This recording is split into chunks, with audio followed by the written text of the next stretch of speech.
Welcome to Ideal Pavers, where we offer a wide range of landscaping bricks, including Big Hexagon, Domestic Interlock, Domestic Dogbone, Industrial Interlock, and Cement Bricks.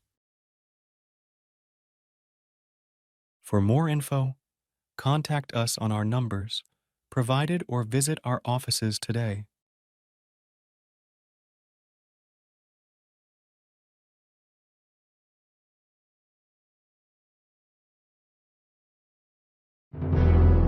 Raphael Signs, a specialist in designing, printing, signage, all vehicle branding, 3D signage and window branding, indoor and outdoor signs. For all your banner designs and print, contact us for a free quotation on the numbers on your screen, or email or visit us at 91 Livingstone, Corner 8th Street in Harare. Raphael Signs, our portfolio speaks for itself. Mumba manga amwani kuchokudya, amwani kuchikafu. Pane kwandakabva kunobatsirwa zvokuti ndikawana chikafu mumbaka chisapera.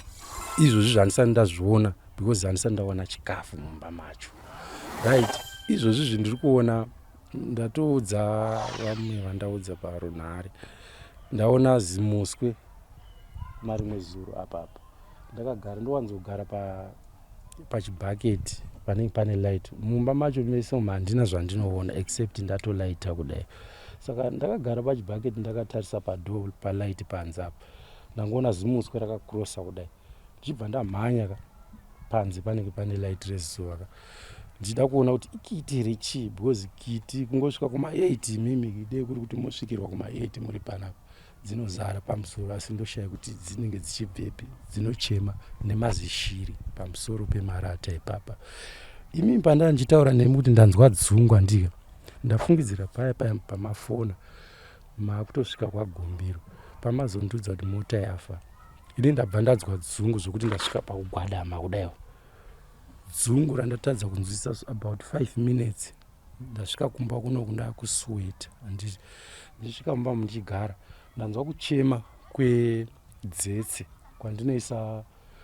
kwandinoisa musoro mumba mangu. Chokwadi pamberi pamwandi.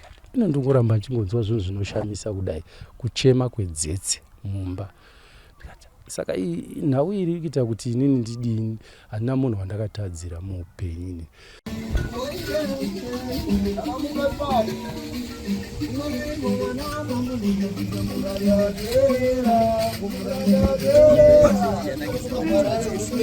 Akunorairwa mwana wamambo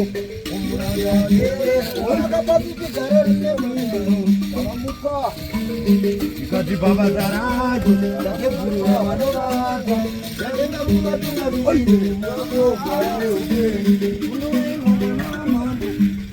yatenga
Taita rombo rakanaka muri Zimbabwe tasangana naMukoma Charles avo vakambouya nedambudziko ravo vachitsanangura ivo kuti vaita dambudziko rekubvutirwa sadza pamuromo. Vachidya sadza ravo vaizongoona musuwo wadhisapiya muruoko, uyezve maziso avo vaisaona zvakanaka. Zvese izvi tasvika vari pano patategurundudzo vari kutsanangura ivo kuti zvakapera, hakuna zvichaitika kumba, vakurarama life yavo zvakanaka. Ende vari pano nhasi kuti vauye kuzotenda tategurundudzo. Tikabva tati aiwa regai titaurawo navo tinzwe kuzveshuwa kubva kwavari kuti matambudziko aya avaisangana nawo akapera here. Ngoma chausi makadi ndofara makadiwo tete handiti kuri seiko kunyatsimbe kunyatsimbe kuri right tasangana zvekare futi pano patategurundudzo. aiwa totenda mwari handiti ndaona muri pano nhasi chichakusimudzai kunyatsime kuti muye kwasekuru zvekare. sekuru awaka pane zvakandibatsira zvimwe zvinhu zvandakatoona kuti sekuru vari kutofamba nebasa vanogona zvekurevesa zvechokwadi. Ungatokurudzira vamwe kuti uyai mubatsira. aiwa pane zvandakaona ini nangu inini handidi kuti ndifadze mhuri yezimbabwe kuti tiite zvokuti huyai, asi ini pane zvangu ini sekuru vakandibatsira pane zvandakaona inini zvechokwadi. Vatariri veSly Media nemhuri yeZimbabwe vangade kuziya, because nyaya yenyu vanoiziya, kuti makauya muchitsvaga rubatsiro muchitsanangura imimi kuti muri kuwanikwa muchabvutirwa sadza pamuromo, muchidya sadza munotongoona sadza radhisapiya paya, even chikafu mumba zvinhu zvaingoshayika, pachingoitika zvinhu zvinotyisa zvekuti maisazosiwa zvekubva kopi. Mungatsanangura here vatariri veSly Media kuti zvakapera here mushure mekunge mabatsirwa natategurundudzo? Chokwadi inini pandaigara pane maiminimini aiitika zvokutotaura chokwadi.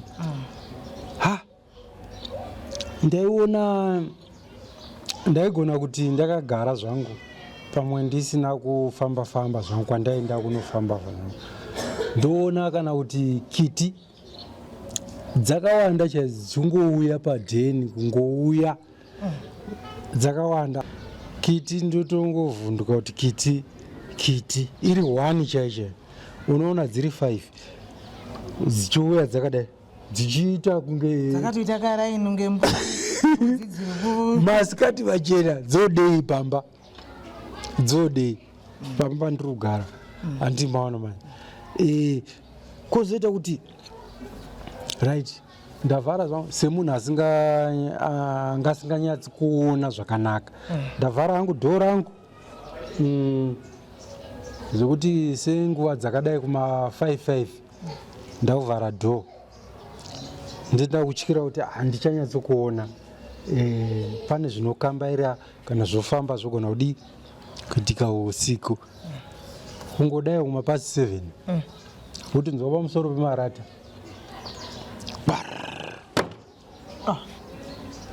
mazishira aya ari kumhara pamusoro pemarata, anonzi mavhaucha, mashiri andimoza mashira omhara pamusoro pemarata. Ini nangu semunhu anenge ajaira upenyu hwekuti ndiri munhu asangane zvakaomarara nguva zhinji, nokuti hameno ikoko ndiri kurarama life yangu ndega, handina munhu anodi anondionawo anondibatsirawo. Hamene ikoko mazishiri amhara pamusoro ndatovhara dhoo rangu, ndoda kuzvirarira zvangu ndiri 1 mazikiti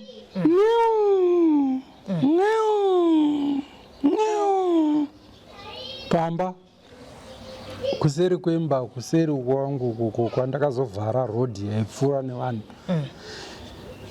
mazikiti namutomoziva saundi yemakiti mana ko izvi ndezvipi izvi? Zvakaitika nguva yakareba zvingoitika seizvozvo. Ndaigona kuti ndakarara soka unorota nyoka moiziva, handizivi kuti moziva nyoka ipi.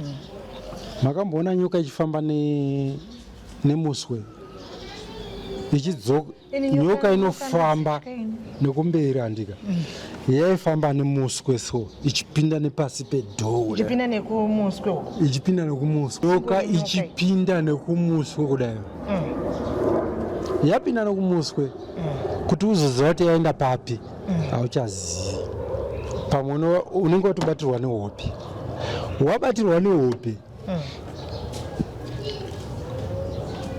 unoona munhukadzi hausati wamboona. Dzimwe nguva anenge ane munhukadzi wakanaka ari kutouya kwauriwo, munhukadzi usiku iwe watobatirwa nehope. Munhukadzi apa kune kuri kuhope watorarasve, watotsikirirwa nenyoka iye iri kuuya. Ndaiti ininika ndavhara madhoo angu handika, semunhu anenge achigara ega handika, handisi kuona, handisi ndiri kutyira kuti pane zvinogona kupinda pichi nepasi pedhoo kana chichi. Ndatopinda mublanketi rangu ndarara, nditobatirwa nehope. Ndisingadi kubatirwa nehope, pamwe ndoda kuti nzwa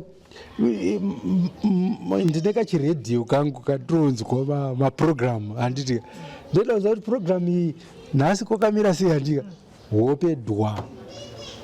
Ndo pandinotorota, ndorota ndichitoona nyoka ichipinda, asi inopinda nemuswe.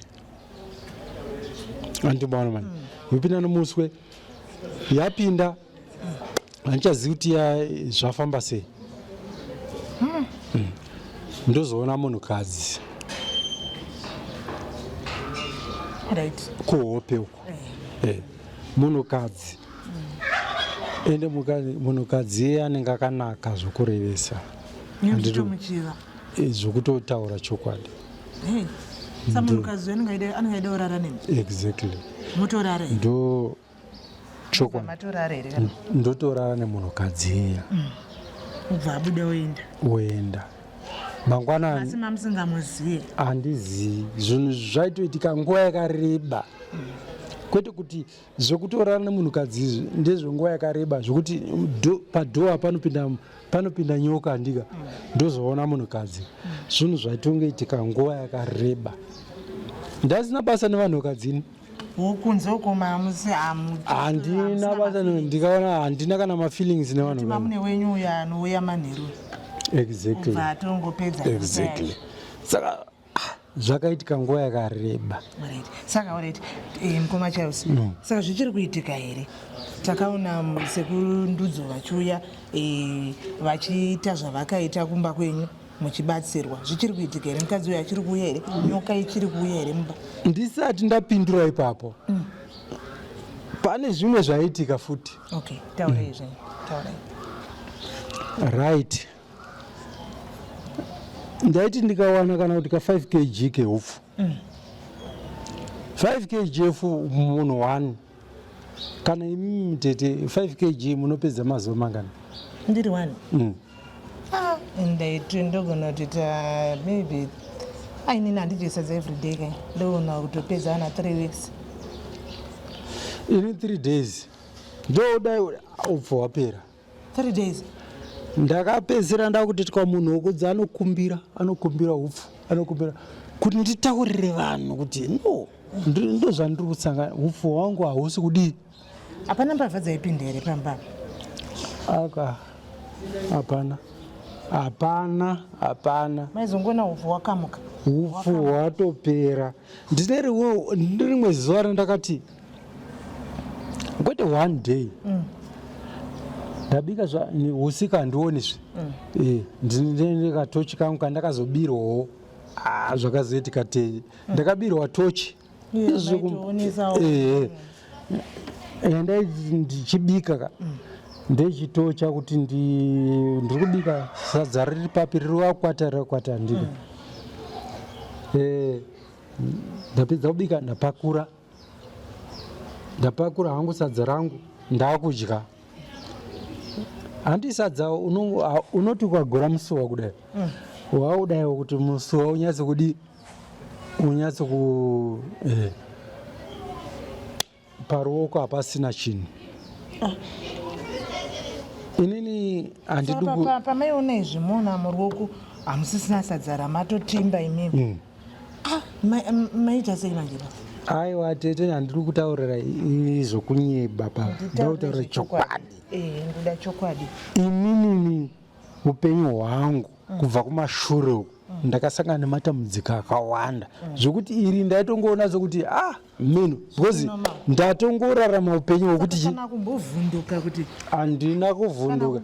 Pane munhu wandakazodaidza kuti ona chilunch box yangu chichachine hupfu ichi hamusina. Ndaida kuti ndiwedzere upfu hukukwati kuti sadza rakwata kuti ndimone, ndawana musina upfu.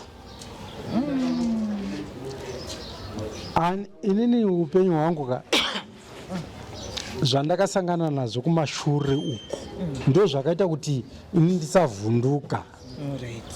Kuti maitoti aya masmall small. Aiwa, ndakatoona zvihombe. Alright, Mkoma Charles.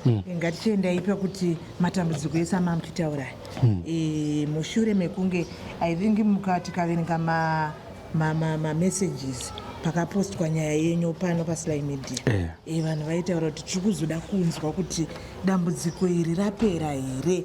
Vanhu vakatenda tateguru ndudzo, tateguru maita basa mabatsira Mkoma Charles maita basa. Asi toda kuzonzwa kuti vapapi nedambudziko zvakapera here. Saka ndo zvandiri kuda kuti muchitsanangura kuti mabatsirwa natateguru. Hai, tateguru zamhuri yeZimbabwe kuti chii tavapapi. Kana ini hangu handidi kuti because inini dzimwe hama dzakuchinjika dzechikuti Mwari handiti indonamatawo Mwari kai, but pane dambudziko rokuti unonyatsa kuona kuti right apa kapa we believe in God. Hapana munhu asingabhilivhi kuna Mwari kai, but zvika izvi zviri kuitwa zvechivani izvi. Ndobva ndati tateguru wemusote nyaya idzi. Kutaura chokwadi ka tateguru vakasota. Handidi kunyeba, handidi kutaura zvokuti ndingapembedza mhuri yeZimbabwe kuti kuna tateguru. Ini pangu inini izvozvizvi handiti izvozvo ndakuenda kumba. Kokiti dziya hadzichafambi payadhi. Hapasina kana wani kana shiri zvaimhara pamusoro hapasina sadza pamuromo. Dhei randakashandirwa natateguru makatodya sadza rino vakatosiya muchinda wavo. Dhei iroro hapana kana chakaitika kusvika pari nhasi kutaura kwatiri kuita. Handidi kunyeba kotonyeberei. Hatifani kuita zvinhu zvokunyeba kuti kana mhuri yeZimbabwe vanonyeba. Aiwa, ini kwandiri inini pamba pangu inini paitika munana zvokuti inofanira kunge yanga iri head office kana kuti head office yevaroi kana kuti hameno zvaitika pamba pepa kana kuti vairwadziwa kuti ndigare. Mashoko api kunzoko kune vamwe vanoti tateguru venyu ava nasekuru venyu ava vanonyepa. Ndoda kuti mutaurire mhuri yeZimbabwe makatarisa kukamera uko muchivatsanangurira kuti inini ndakapona. Mhuri yeZimbabwe vanyatsozvinzwa kubva kwamuri because vhidhiyo renyu vanhu vakariona. Chokwadi ka mhuri yeZimbabwe tese tinonamata Mwari ariko toziziva, but kutaura chokwadi ka inini padambudziko randandinaro pamba pandaigara inini ndane dambudziko guru randandisingakwanisi kuti nditsanangurira ani nani, ende zveshuwa ndanditori nemunyama wokuti ndiudze munhu aingoona senge hameno handiti, but pakazouya tateguru ka vachindibatsira. Ndoda kutaura chokwadi, mhuri yeZimbabwe vari kunzwa hameno, kuna vasinganzwisisiwo hameno zvenyu. Ini ndakabatsirwa pamba pandiri kugara izvozvizvi varoi handizivi kuti varoye zvaitika pamba pandaigara inini zvanga zviri zvikukutu. Chikafu chaishayikwa mumba, pamba paingoita mazikiti, pamusoro pemba pachingoita mazishiri aimhara ipapo. Ende inini wacho kuti nditaurire vanhu kuti ndozviripo, ndaiti wangwe ndiri munhu ari kutongotaura zvinhu zvokuseka. But pakauya tateguru vachindibatsira, izvozvi pamba pangu paakunetsa kusvikika, ende zvese bho. Ndikawana kana ka 5 kg kanongopererana. Saka 5 kg makupedza chii manje? 5 kg maimbopedza 3 days ka?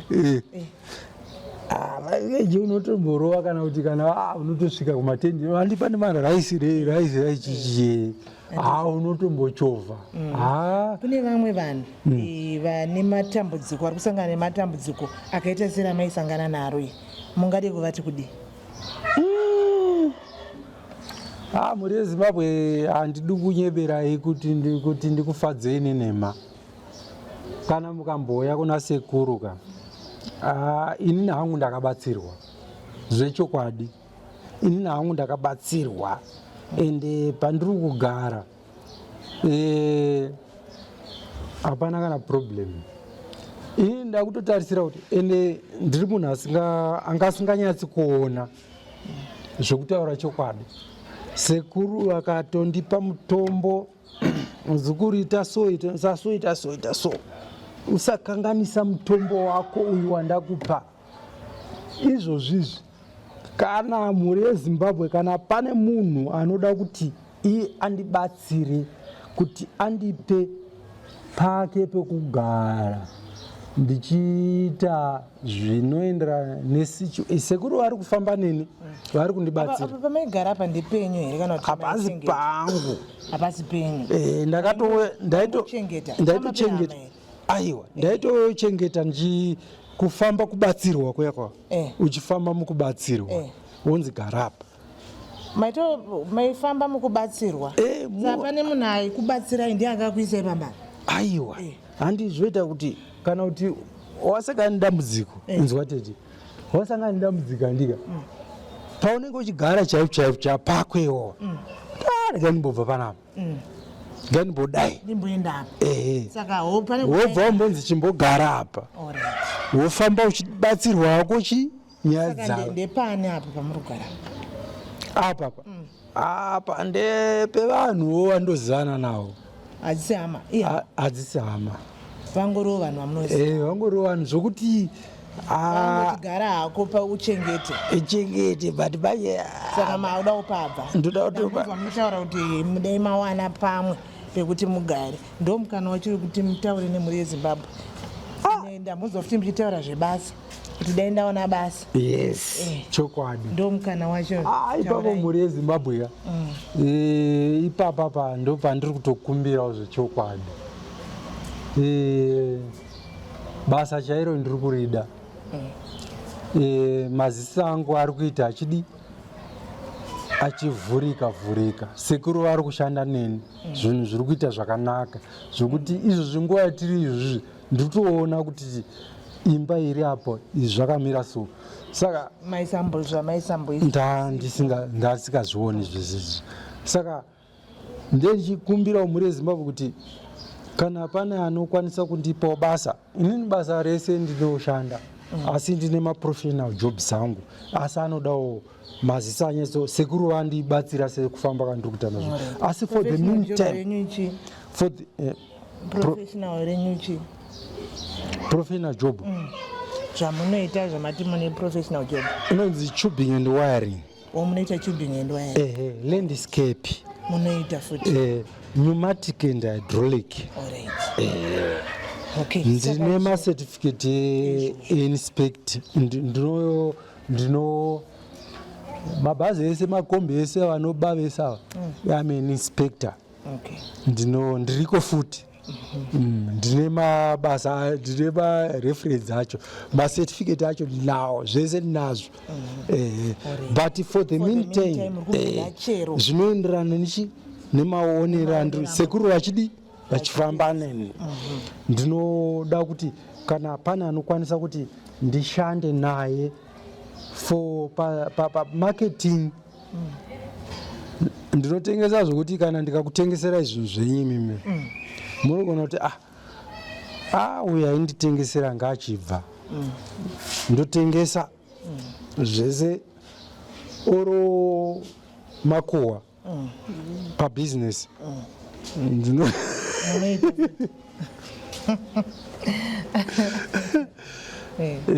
chokwadi chokwadi andikuita undercover exactly undercover iyo ndio atichida iyo kana vorezi vavoya kana ane bhizinesi rake ka anoti bhizinesi rake rifambe zvakanaka ndidaidzei kana muchida kuti bhizinesi rifambe zvakanaka ndidaidzei musaudza timu mukoti ashamwari ndiri palevhu yaimazisi yandirewe mongondidaidza ndongouya zvangu ndichingoti kana ndichitsvaira ndichidii ndichiita zvandinoitaka murungu iwoyo ndo unongondiudza kuti so pabasa pana zvakamira zvakanaka bhizinesi yako rofamba zvakanaka vari kuzvinzwa but sekuruka vakandibatsira pamba pangu ndiri kugara zvakanaka hongu ndiri kuda kupabva because chimba chacho ndechimwe chacho kuti zvekuti pamwewo pekunzi uchengete hako kana exactly ndawana pekuti uya uchengete munhu iyewo titi chiuya ushande apa chiuya utengese izvi chiuya ushande mushopumu chiuya udai uchidawe abo ndichiuya kuna sekuru ndichibatsirwa nasekuru tichifamba zvakadaro asi pamba pandiri kugara hapasina kana chinhu sekuru vakafambisa madhiri vakapedza basa sekuru hapachasvikiki hapachasvikiki tinokutendai muchaza handiri kuona kuti mune mufaro aiwa zvakanyanyisa tibvunze kuti kana kuda kuti muri kunyepa muri kuita kuratidza kuti handiti sekuru vakaita basa ravo ravo aiwa tinokutendai muchaza mazvinzwira mhuri yezimbabwe tichikurukura namukoma Charles vane mufaro wakawedzerwa vari kutaura ivo kuti sekuru vakapedza masports sekuru vakapedza basa hakuna zvese zvaiitika mulaife yavo zviya dzanhorondo vane mufaro vari kutaura ivo kuti kwangosara maziso asi sekuru vachiri kupfuurira mberi nekubata basa vari kuvarapa zvishoma nezvishoma vanzwa vachikumbira zvekare vachitivo dai ndakwanisa kuwana basa ndo chinhu chavakukumbira mhuri yezimbabwe vabatsireiwo kune vanokwanisa kuvabatsira zvikanzi ndinokwanisa kutengesa zvangu kana muchida kutengeserwa maproducts enyu amunenge muinawo vachizokumbira zvekare kuti pamba pandanichigara apa pamba pavanga vachingochengetawo asi vari kuti chimba chacho hachina kumira zvakanaka kana painewo ane musha ane imba yaanoda kuti achengeterwe namukoma Charles makasununguka kuvabata panhamba idzodzi dziri pascreen kana kuti bata isusu tokusvitsai kwavari mazvionera pana mukoma Charles mhuri yezimbabwe tinongoda kungokuridzirai kuti kana une matambudziko akaita seiwayo uyai mubatsirwe batai tategurundudzo mutaure matambudziko enyu vamwe vari kupona vamwe vachingoti ndezvekunyepa maskitsi madhirama asi vamwe vachitopona chizosangana zvekare mune zvimwe zvirongwa pano paSly Media TV anokuonekai ndini wenyu Kundai Chitate.